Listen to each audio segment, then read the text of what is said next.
So when I first decided that I wanted to do this series about my own personal journey with myelofibrosis, I instantly decided that the best way for you to get a grasp on not only my journey, but just what myelofibrosis is and how I dealt with it and how it might help you to deal with it if you have it. Or maybe you're someone who knows a loved one that's battling with myelofibrosis, and maybe it'll help you. And so I decided that in episode 1, what we'll do is, first we'll briefly define myelofibrosis. Now I'm only going to give a brief explanation because my specialist, Dr. Zogi, has agreed to come on during a later segment to talk to you in more depth about myelofibrosis, okay? And then how did I get here? We'll take a 30,000 foot view of how I got here. And quite naturally, that means we will start with the early days of my journey. Okay, so those are the things we're going to cover today. I hope it takes no longer than 15 minutes. That's my aim for these segments, 15 minutes and no more. Okay, so here we go. So the brief definition of MF, myelofibrosis, not what you're thinking, is a rare blood cancer, and it affects the bone marrow and naturally the blood. Okay, I won't go into a whole lot more detail than that, except to say 46% of patients need blood transfusions, and about 60% are anemic within a year of their myelofibrosis diagnosis. So that's something to keep in mind. Some of the symptoms would be enlarged spleen. You can have a low platelet count. Okay, these are some of the things that you have to look out for. All right.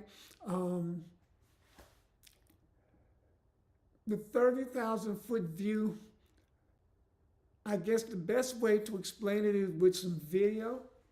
And so I'm going to insert some video and then we'll be back. Hello, ladies and gentlemen, it's Mac, and I know the last time there was any communication, it was, hey, there's been a setback. I'll talk to you guys later. And I guess in some ways I have to apologize, excuse me, for the short abruptness, but I was supposed to go into the hospital, as you all probably remember, on November 8th. I had a final set of tests on November 7th. The last box I had to check off didn't go so well. I tested positive for COVID. Needless to say, that knocked me out the box. You may have heard me coughing, you may have heard me wheezing, you may have heard me,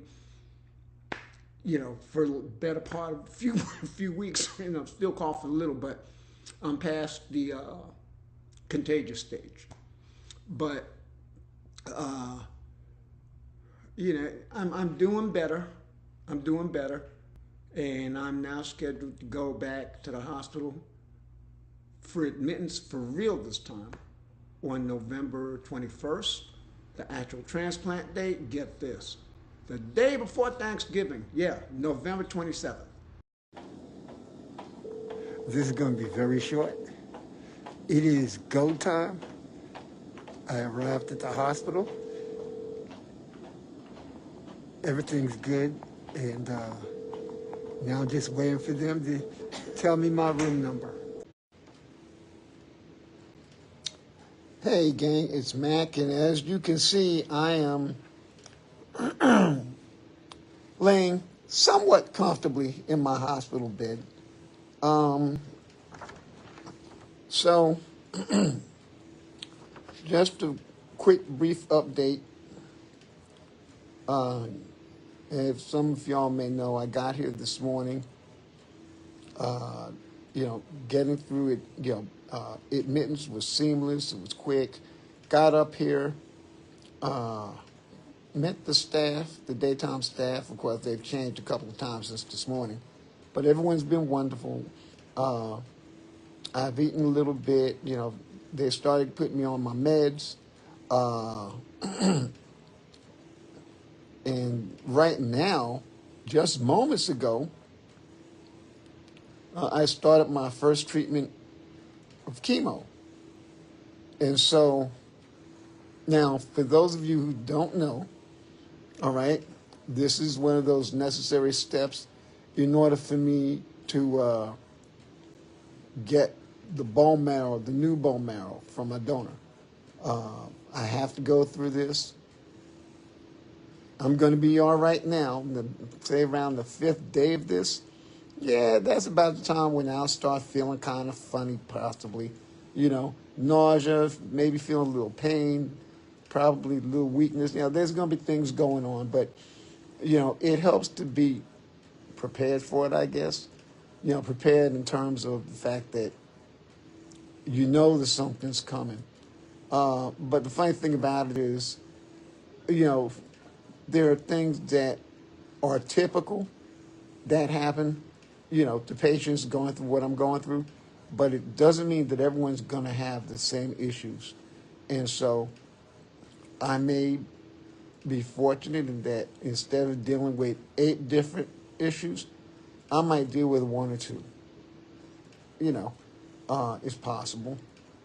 And so, meanwhile, so you go through this. The chemo zaps you of all your bone marrow, all your blood cells, the good and the bad. And then when it's all done and over with, I get a day or 2 to recover, probably a day.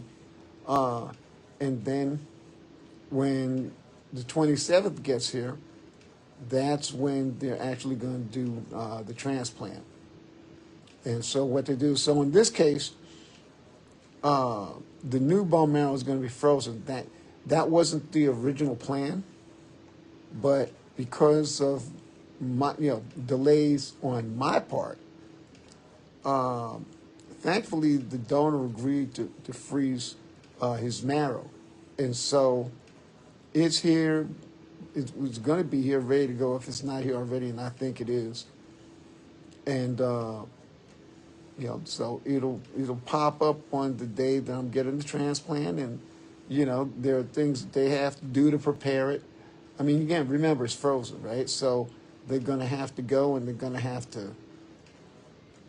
I don't want to say microwave, but like defrost it, and bring it up to a certain temperature.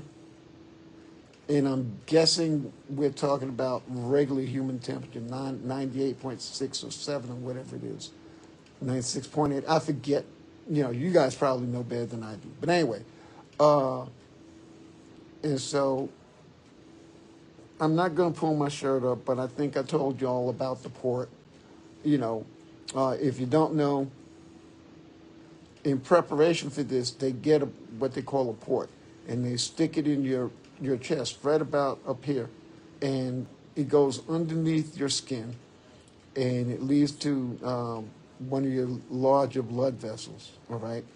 And so what happens is, instead of you getting poked constantly every day, every time they need to get blood, or every time they need to inject meds in you, and so forth, so on, it's just one time. I already got that poked, basically. And so when they're not, using it, they're not injecting you with a tube of medication, or if they're not taking blood for lab work or what have you, they have a top to, keep everything off so that nothing, it's not being used. But when they use it, it's multi-purpose. Like I said, they can insert meds intravenously. They can, take blood for labs. They can do all these different things, including inject the new bone marrow. And so that's why that's there. And I trying. I don't know. I really want to say cue the burlesque music, but you could see a little bit. That's the port, all right. Well, that's the outside of the port. The port is further up, and I don't know if I'm going to be able to. But y'all are going to have to take my word for it. But anyway, so that's what's going on. Gabrielle, I see you. How are you? And so that's where things sit right now. I feel good. A couple of people have asked me today how I feel. And the first words that come to mind are thankful and grateful.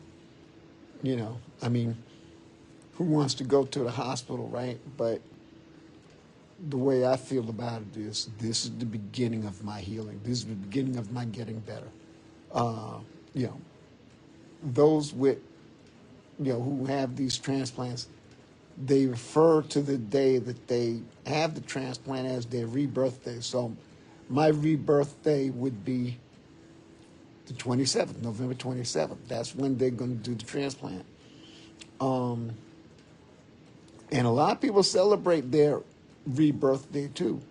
So it's a big deal for a lot of folks.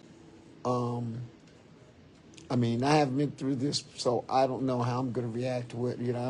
I'm not, into a whole lot of the rah-rah sort of thing, but,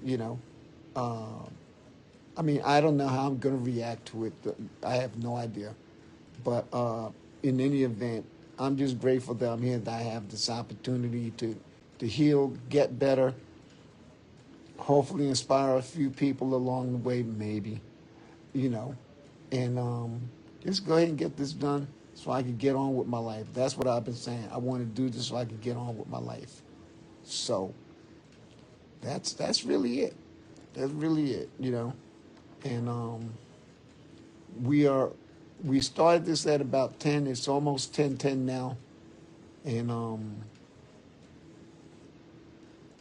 that's 10:10 p.m. Central Time, and so yeah, so that's really it. So I just wanted to give you all a quick update. I'm gonna try and give an update, short updates, maybe every other day. I'll give them when I think there's something meaningful to say. But, until next time, y'all know the drill. Be blessed, do something nice to somebody, and we'll see y'all again real soon.